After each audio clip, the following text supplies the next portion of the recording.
Alors, bonjour mes petites âmes bienveillantes. Hop là, c'est mieux. Merci d'être avec moi. Dites donc, la dernière fois, ma vidéo sur la deuxième vague, waouh, j'étais surprise, c'est un sujet qui a intéressé. Je suis assez contente, plus les petits tirages. Donc, voilà, je vous remercie. Bon, sinon j'avais quelques petites infos, j'ai fait des petites recherches. Donc, par rapport au nombre de décès qui sont quand même affolants, 23 000 en France. Et oui, par rapport à une grippe, en temps normal, en 2019, on a eu 612 000 morts dans l'année, toutes causes confondues. Ça nous fait 51 000 par mois.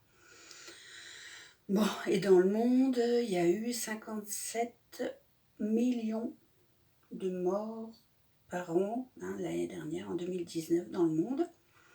Et sinon, au niveau de la grippe, peut-être qu'on englobe la grippe et Corona. Enfin, 2018-2019, il y a eu 8100 décès apparemment. Et jusqu'à maintenant, du novembre pour la saison de la grippe jusqu'à février, là, les chiffres, 117. Donc bon, c'est peut-être un petit peu bas.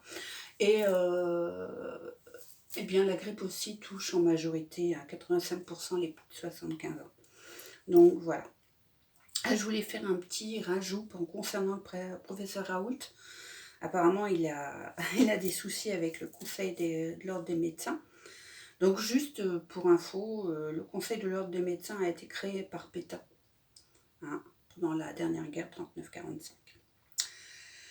Donc oui, les violences policières, alors là je me demande ce qui se passe, est-ce qu'ils sont à cran, est-ce que le fait que les gens soient chez eux ont plus de possibilités de prendre des vidéos et que justement on arrive à être au courant un peu plus de tout ce qui se passe. Et ah oui, au sujet des décès Corona, donc ils ont fait, j'ai vu un tableau hier, comparatif, si on peut comparer le nombre de décès. Pour 100 000 habitants, c'est la Belgique qui se place en première ligne. La Belgique, l'Espagne, l'Italie, et nous en 4e position. Et les États-Unis, on en entend beaucoup parler parce que le chiffre est énorme, mais ils sont en 10e position, je crois, pour l'instant. Donc voilà, pour faire un petit... à vous de vous faire votre propre avis. Et j'ai une idée de petit tirage tout à l'heure, mais après, on va voir d'abord ça. Alors, tirage, intuition. Hop, j'ai pas commencé. Est-ce que je la prends? Bah oui, finalement. Pour aujourd'hui, dans mon esprit, force de conviction, votre foi. Votre foi, votre force de conviction ont besoin de s'enraciner au plus profond de vous et tout devient possible. Et oui, nos pensées sont très importantes, ont des conséquences sur nos vies, sur le déroulement de nos vies, si on veut que notre déroulement toi et t'aidera, comme on dit. Et oui, ça en vient toujours plus ou moins la même chose, pensée positive, action, répercussions positives sur la vie. Donc, tenez bon.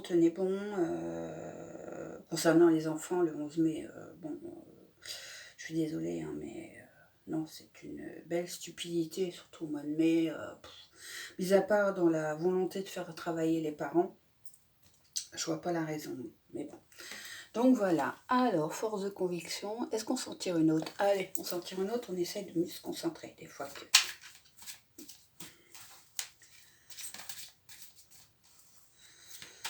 Alors, une intuition pour les âmes bienveillantes.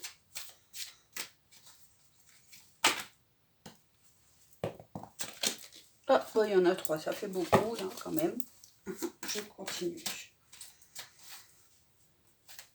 Bon, ma façon, c'est peut-être pas la méthode exacte, mais je dirais que c'est la méthode du cœur qui prévaut en ce genre de choses, je pense. Alors, une petite carte intuition, celle-là me fait de l'œil. le ressenti, ce que vous ressentez profondément et imaginez clairement a tendance à prendre racine en vous. Eh ouais. Alors, votre ressenti pour aujourd'hui, j'espère que vous vous sentez bien. Que les ressentis que vous avez sur l'actu, sur l'intuition que vous avez par rapport à ce qui se passe, écoutez-la. Écoutez-la, écoutez cette petite voix et tout en ayant les pieds sur terre, bien sûr. Voilà, voilou. Alors, un petit ange pour notre petit groupe. 42 abonnés, je suis ravie. Je suis contente parce que je me dis que j'apporte ma petite goutte de bienveillance dans cet océan de pensées qui ne sont pas toujours positives, n'est-ce pas? Si je peux apporter un petit peu de positivité, c'est super. Je suis ravie. Ravie, je demande. Allez, bon. Vassaria. Oh, dis donc, voyez, il est dans un tribunal. Il plaide, il y a le coupable, enfin celui qui est désigné coupable, qui est jugé, pas coupable forcément, mais jugé, et il essaye de convaincre les autres, hein, je pense. Voyons. Vassaria, le 32. Alors, un ange et domination, l'éloquent. Ange d'indulgence qui favorise les orateurs. Les coupables se repentent et ceux qui les défendent. Les coupables qui se repentent et ceux qui les défendent. Ouais, il accorde l'écoute et la bienveillance des puissants. Bah oui, si les puissants pouvaient être un peu bienveillants vis-à-vis de nous, ça nous donnerait une autre façon de les voir, n'est-ce pas? Compréhension, clémence, bienveillance, générosité, empathie, clarté, prévision, logique, mémoire. Oui, mémoire. Hein. Nous n'oublierons pas non plus tout ce qui se passe. Et alors, un petit message des anges de Dorine Vertuo pour cette journée du 28, 29 avril, je crois. Bah oui, week-end du 1er mai bientôt. J'espère que les fleuristes et autres vont pouvoir avoir le droit, passeront au-dessus, se débrouilleront pour contourner. Parce que franchement, c'est n'importe quoi. Cette interdiction devant le public est le premier. Si on a les gestes barrières. Hop. Bon, allez, 2 messages. La joie. Et abandonner et libérer. Hop. Magnifique. Alors la joie, ah bah oui, elle chevauche un dauphin. La joie est l'énergie la plus élevée, oui, les vibrations les plus hautes sont dans la joie, le bonheur, la paix. Hein. Elle naît de votre gratitude pour les cadeaux de chaque instant et donne la sensation magique que tout est possible. Elle vous permet d'attirer le meilleur et de créer présent et futur à leur niveau le plus élevé. Oui. Tout est dit, hein, je dirais que toujours positivité, loi de cause à effet. Envoyez ses intentions à celui que vous voudrez. Hein. Vous l'appelez comme vous voulez. L'important, c'est de la façon d'agir. Abandonner et libérer. Vous êtes enveloppé des bienfaits de votre amour radieux. Ouvrez les mains pour abandonner les épreuves auxquelles vous vous agrippez. Tendez vos bras et votre cœur vers notre amour et notre assistance.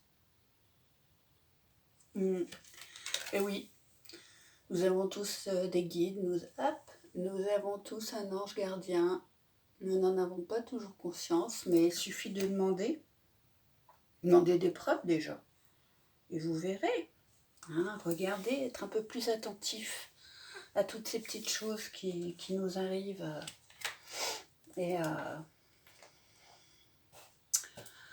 Et, je pense à toutes ces personnes qui ont perdu des êtres aimés, qui n'ont pas pu les accompagner comme elles l'auraient voulu. Je pense aussi à nos amis musulmans qui font le ramadan. Hein, j'espère que ça se passe le mieux possible et que malgré tout,